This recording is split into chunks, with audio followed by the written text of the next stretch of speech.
Hello everyone, welcome to your channel unique study hub by Neha. This is Neha. So guys, मैंने आपको जो है थोड़ी देर पहले ही संविधान के बारे में पढ़ाया था, तो अब ये हम आगे बढ़ जाते हैं। संविधान को हम और अच्छे से पढ़ते हैं, क्योंकि इस बीच आपने अपना थोड़ा सा काम और भी कर लिया होगा, थोड़ा सा टॉपिक और भी कर लिए होंगे, कोई और सब्जेक्ट भी कर लिया होगा। तो मेरा तो मोटिव ये होता है ना कि साथ साथ याद करते जाएं, क्योंकि वीडियो में ही अगर याद हो जाए तो इससे बेस्ट बात कोई और नहीं हो सकती। और अपने नोट्स आप खुद बनाइए। चलिए वीडियो को स्टार्ट करते हैं। मैंने आपको अभी थोड़ी देर पहले ही ये करवाया था, संविधान का निर्माण जो है संविधान सभा करती है, और कानून का निर्माण कौन करता है? संसद करता है। तो आगे बढ़ते हैं।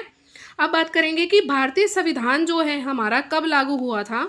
तो जो भारतीय संविधान है गाइस, वो 26 जनवरी 1950 को लागू हुआ था। ये हम सबको पता है, और ये डेट आपको जो क्या है याद रखनी है। भारतीय संविधान को जो है दो संदर्भों में बांटा जाता है। एक तो अंग्रेजों द्वारा बांटा जाता है, और एक भारतीयों द्वारा बांटा जाता है। अब जो मैं अगली स्लाइड है, ये बहुत ज़्यादा इंपॉर्टेंट है, और इसी से आपके क्वेश्चन बनते हैं और आप कंफ्यूज होते हैं कि कैसे क्या हुआ। लेकिन आज के बाद मैं ये कहती हूँ कि आज के बाद कंफ्यूजन नहीं होगी, और इसी ही क्लास में आपको जो सारा याद हो जाएगा। अपने नोट्स आप खुद बनाइए प्लीज़, PDF कमेंट सेक्शन में मत लिखिए, खुद के नोट्स बनाइए। बात करेंगे हम 1895 की। इसके अब हम जाएंगे बैकग्राउंड में, कहाँ से कैसे स्टार्ट हुआ, कहाँ हम 26 जनवरी तक पहुँचे। जो मैंने आपको बताया 26 जनवरी 1950 को लागू हुआ, कैसे पहुँचे, कहाँ से बात स्टार्ट हुई, तो वो बात अब शुरू हो रही है। ठीक है, कंफ्यूज नहीं होना है हमें। बात है 1895 की। बाल गंगाधर तिलक के द्वारा जो संविधान की सबसे पहले मांग की गई थी। क्वेश्चन आ सकता है कि किसके द्वारा जो है संविधान की मांग की गई थी। तो बाल गंगाधर तिलक के द्वारा जो है संविधान की मांग की गई थी। किस सन में की गई थी? तो 1895 में जो है बाल गंगाधर तिलक द्वारा संविधान की मांग की गई थी। यहाँ पे सिर्फ मांग की गई थी, बात की गई थी, फिर इसको हमने इग्नोर कर दिया। फिर आ जाते हैं हम 1927 से 1928 के टाइम पे। 1927 में क्या होता है? आता है साइमन कमीशन आयोग। आपने नाम ये ज़रूर सुना होगा अगर आप SST के स्टूडेंट हैं। तो साइमन कमीशन आयोग आया था 1927 में, जिसको हम कहते हैं, अगर अन्य नाम पूछे जाएं तो प्रतिनिधि मंडल कहते हैं या प्रतिनिधि आयोग कहते हैं। दो नाम मैंने आपको बता दिए, अब मुझे लगता है आपको याद हो भी गए होंगे। इनका काम क्या था? साइमन कमीशन आयोग आया, आपने ये लैंग्वेज भी सुनी होगी, लाइन भी सुनी होगी, साइमन कमीशन भारत आया था, भारत आया था। तो आज बताती हूँ कि वो भारत क्यों आया था। वो इसलिए आया था कि वो चाहता था कि भारतीयों का संविधान कैसे होना चाहिए। ये भारतीयों का संविधान कैसे होना चाहिए, कैसे से आप समझ गए होंगे कि भारतीयों की तो ये मेंटालिटी होगी नहीं कि भारतीयों का संविधान कैसे होना चाहिए। तो ये अंग्रेजों की मेंटालिटी थी, ब्रिटेन वालों की मेंटालिटी थी। वो ये देखना चाहते थे कि कैसा संविधान होना चाहिए, वो देख रहे थे, क्योंकि वो जो है भारतीयों को गवार समझते थे। वो समझते थे कि इनको कोई अकल नहीं है, हम बताएंगे कि कैसे होना चाहिए। तो इसलिए ये भारत आया। लेकिन इस आयोग को वापस जाना पड़ा, पछाड़ दिया भारतीयों ने सबने मिलके।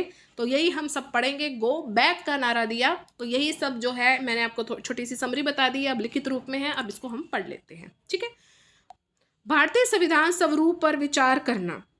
साइमन कमीशन आयोग का क्या काम था? कि भारतीय संवैधानिक स्वरूप पर क्या करना? विचार करना। भारतीयों का संविधान कैसे होना चाहिए, उसकी देखरेख के लिए ब्रिटेन या ब्रिटिश सरकार ने ये भेजा। अंग्रेजों का ये मानना था कि भारतीय गवार है। मैंने आपको भी बताया, जो हम संविधान बनाएंगे वही सही है। मगर भारतीयों को इसने विरोध किया और गो बैक का नारा दिया।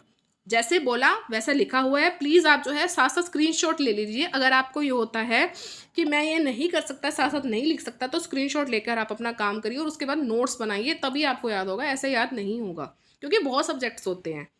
अब दूसरी बात ये थी कि इसको नकारा, गो बैक का नारा दिया। कुछ और भी कारण थे ना। एक कारण से तो हम किसी को बाहर जो है देश से बाहर नहीं निकाल सकते ना, तो कुछ और भी कारण होंगे जिनसे जो भारतीय नाराज थे। साइमन कमीशन में एक और बात थी, उसमें 7 सदस्य थे, लेकिन उसमें एक और बात थी कि उसमें अंग्रेज थे। सातों के सातों अंग्रेज थे। अब आप क्या सोचेंगे कि भारतीयों के लिए आप संविधान बना रहे हैं और भारतीयों को ही जगह नहीं मिली, तो कैसे आप सोच सकते हैं कि भारतीय इस चीज़ को एक्सेप्ट कर लेंगे? तो ऑब्वियस सी बात है, कॉमन सेंस है कि वो इसको निगलेक्ट करेंगे, उसको उस चीज़ से बाहर निकाल देंगे। तो इसमें क्या था कि 7 सदस्य थे। तो 7 सदस्य थे जो वो अंग्रेज थे, और उसमें भारतीयों को नहीं रखा गया। इसलिए भी साइमन कमीशन का विरोध किया गया हमारे भारत में। आगे बढ़ते हैं। सबसे ज़्यादा जो अगर बात करेंगे कि साइमन कमीशन का विरोध सबसे ज़्यादा कहाँ किया गया, तो क्वेश्चन आ सकता है कि साइमन कमीशन का जो विरोध है पंजाब प्रांत में किया गया। पंजाब प्रांत में जो है सबसे ज़्यादा इसका विरोध किया गया। लाला लाजपत राय की लाठियों से उस इस विरोध में लाला लाजपत राय की जो है हत्या कर दी गई और इनका एक स्लोगन दिया गया, हत्या तो कर दी लेकिन एक वो चीज़ कह गए जो आज तक इतिहास में लिखी हुई है कि मेरे ऊपर पड़ी एक एक लाठी अंग्रेजी शासन के ताबूत की कील साबित होगी। ठीक है, मेरे ऊपर पड़ी एक एक लाठी अंग्रेजी शासन के ताबूत की कील साबित होगी। तो ये स्लोगन आपको जो है डिट्टो याद करके रखना है, क्वेश्चन आ सकता है कि किसका स्लोगन है, तो है लाला लाजपत राय का। ये सब उन्होंने साइमन कमीशन के विरोध में कहा था क्योंकि वो ये नहीं चाहते थे कि अंग्रेजों का दबदबा हमारे भारत में रहे। सबसे बड़ी बात कि जब आपने उनके 7 सदस्य नियुक्त किए तो उसमें हमारे भारतीय नहीं थे। दूसरा, यूं कह रहे थे कि भारतीय हैं जो गवार हैं वो नहीं समझ सकते। तो इन्होंने क्या किया, इन्होंने जो है ये इस चीज़ का कहा कि चैलेंज किया भारतीयों को कि अगर तुम सक्षम हो ना तो तुम खुद अपना संविधान लिखोगे। कोई भी आकर आपके भारत में आकर कैसे कह सकता है कि आप गवार हैं, आप ये काम नहीं कर सकते, वो नहीं कह सकते। वो उनकी तो हत्या कर दी गई लेकिन उन्होंने ये कहा कि तुम सक्षम हो तो तुम खुद से करो। तो यही बात आगे है कि यदि आप लोग इतने सक्षम हो तो ना संविधान बना के दिखाओ। तो ये लाला लाजपत राय ने कहा है कि यदि तुम सक्षम हो तो संविधान बना के दिखाओ। तो भारतीयों को ये चुनौती दी गई तो साइमन कमीशन यहाँ से चला गया। चुनौती को किसने स्वीकारा, क्वेश्चन आ सकता है कि जब ये चुनौती दी गई तो इस चुनौती को सबसे पहले किसने स्वीकारा, तो स्वीकारा मोतीलाल नेहरू ने इसे स्वीकारा। सब कुछ जो है साइमन कमीशन के विरोध में ये चीज़ें कही गई थी। क्वेश्चन आएगा कि किसने स्वीकारा, मोतीलाल नेहरू ने स्वीकारा। किसने कहा, लाला लाजपत राय ने कहा। किसमें सबसे ज़्यादा जो है विरोध हुआ, पंजाब प्रांत में हुआ। साइमन कमीशन भारत क्यों आया था, अपना संविधान बनाने के लिए। वो भारतीयों को क्या समझते थे, गवार समझते थे। हत्या किस तरह हुई, लाला लाजपत राय की हत्या हुई, लाठियों से हत्या हुई। देखिए एक एक लाइन से एक एक क्वेश्चन बन रहा है, फिर कहते हैं क्वेश्चन कहाँ से आते हैं। ठीक है, तो कंसेप्ट क्लियर है, क्वेश्चन भी क्लियर हो गए होंगे। ठीक है, अब आएगा ना साइमन कमीशन से, अब आप कर देंगे, इतना मुझे भरोसा है। तो जब ये साइमन कमीशन का विरोध हुआ, मोतीलाल नेहरू जी ने इस चुनौती को स्वीकारा। तब आई हमारी रिपोर्ट 1928 में, नेहरू रिपोर्ट। 1927 की मैं आपको ये बात बता रही थी कि जब साइमन कमीशन भारत आया था, तो इस चीज़ के बाद 1928 में आई नेहरू रिपोर्ट। तो इस रिपोर्ट में क्या था, इतना आसान नहीं था संविधान बनाना। अगर इतना आसान होता तो इतना संघर्ष नहीं करना पड़ता हमारे नेताओं को। कभी कोई बात हो रही है, कभी कोई बात हो रही है। तो इसमें यही सारी रिपोर्ट्स, फिर जिन्ना आएगा, आज हम यही तक करेंगे। तो जिन्ना आएगा वो किस तरह जो है नेग्लेक्ट करता है, फिर वो अपना करता है। इतना आसान नहीं था। तो यही सब आपको बताना है ना कि संविधान का निर्माण कैसे हुआ, हम यही पढ़ रहे हैं ना। तो सबसे पहले आई 1928 में नेहरू रिपोर्ट। इसमें क्या था, इसमें ये था कि मोतीलाल नेहरू के द्वारा नेहरू रिपोर्ट 1928 में मोहम्मद अली जिन्ना जो कि मुस्लिम थे आए और इन्होंने मना कर दिया इस रिपोर्ट को मानने से। नेहरू रिपोर्ट को मोहम्मद अली जिन्ना ने मानने इनकार कर दिया कि मैं इस चीज़ को नहीं मानूंगा जो आपने रिपोर्ट दी है। तो उसमें कुछ भारतीयों के लिए लिखा होगा। क्वेश्चन बन सकता है कि मोहम्मद अली जिन्ना कैसे थे, मतलब मुस्लिम थे, हिंदू थे। तो वो मुस्लिम थे, एक तो कारण यही होगा कि मुस्लिम थे और यहाँ बात हिंदुओं की चल रही थी, तो ऑब्वियसली बात है कटाक्ष तो हो गई होगा।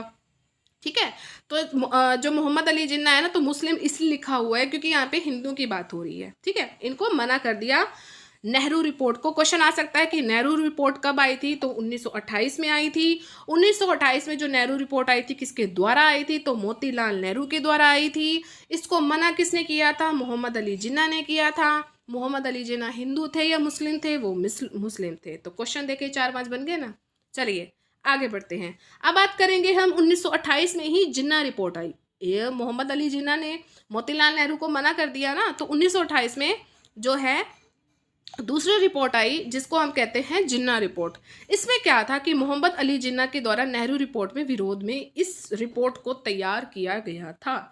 इसके विरोध में, नेहरू रिपोर्ट के विरोध में जिन्ना रिपोर्ट जो है आई थी, मतलब सामने आई थी विरोध करने के लिए। क्वेश्चन आ सकता है कि नेहरू रिपोर्ट के विरोध में कौन सी रिपोर्ट आई, तो जिन्ना रिपोर्ट आई।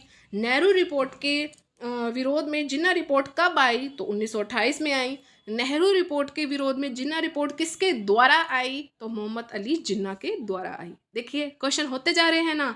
तो यही है कंसेप्ट, क्लियर करिए, क्वेश्चन करते रहिए और मुझे लगता है कि आपको इसी क्लास में जो है इतना याद हो गया होगा। मेरा मेन मोटिव है चाहे थोड़ा पढ़ें लेकिन हमें याद होता रहे। अगर आपको ये लग रहा है कि अच्छा लग रहा है तो प्लीज़ आप ज़्यादा से ज़्यादा लाइक, शेयर एंड सब्सक्राइब ज़रूर कीजिएगा। बेल आइकन को आप ज़रूर क्लिक कीजिएगा और ऑल पर आपने ज़रूर क्लिक करना है, तभी आपको इस चैनल पर जितनी वीडियोस होंगी उसकी नोटिफिकेशन आपको टाइम टू टाइम मिलती रहेगी। अब थोड़ी देर में आपको एनवायरनमेंट की क्लास भी मिल जाएगी, ठीक है, उसमें मैं कुछ अलग ही पढ़ाऊँगी आज, तो वो वीडियो पे आप ज़रूर देखिएगा, ठीक है। साथ में हमने टेट एग्जाम स्टडी को भी जो है सब्सक्राइब किया ही होगा, वहीं से आप मेरे साथ कनेक्ट हुए हैं, वहाँ पे मैं आपको हिस्ट्री करवा रही हूँ, ठीक है। तो चलिए मिलेंगे अपनी नेक्स्ट वीडियो में। Till then thank you so much for watching, bye bye guys and take care, don't forget to share.